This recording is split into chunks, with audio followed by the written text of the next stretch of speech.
ഇങ്ങനെയാണെങ്കിൽ ഞാൻ കളിക്കല്ല, ഞാൻ നേരെ ചിറാപുഞ്ചിയിൽ പോയി മണം വിൽക്കാൻ പോണു. ഇനി ഇതുപോലെ കാണിക്കൂ സത്യമായിട്ടും? അങ്ങനെയാണെങ്കിൽ ഞാൻ നിന്റെ സദാശിവ മാമന്റെ അടുത്ത് വിളിച്ചു പറയും. സത്യമായിട്ടും കാണിക്കൂല, പറയല്ലോ എന്നെ തല്ലോട്ടാ. നമ്മൾ തീവ്രവാദി പിടിക്കാനാണ് പോകുന്നത് കേട്ടാ, അത് ഓർമ്മ വേണം.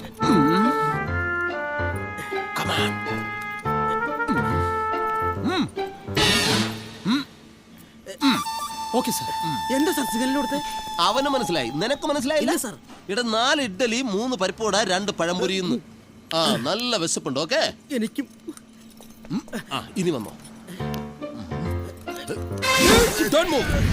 തീവ്രവാദികളെ പിടിക്കാൻ നമ്മൾ അകത്ത് കയറുമ്പോൾ നമ്മൾ കരണം മറിഞ്ഞു വേണം പോകാൻ. അതെന്തിനാ സാറേ കരണം മറിയണത്? ഈയിടെ അകത്ത് കുഴിബോംബ് വച്ചിട്ടുണ്ടെങ്കിൽ നമ്മൾ എന്ത് ചെയ്യും? അലർട്ട്.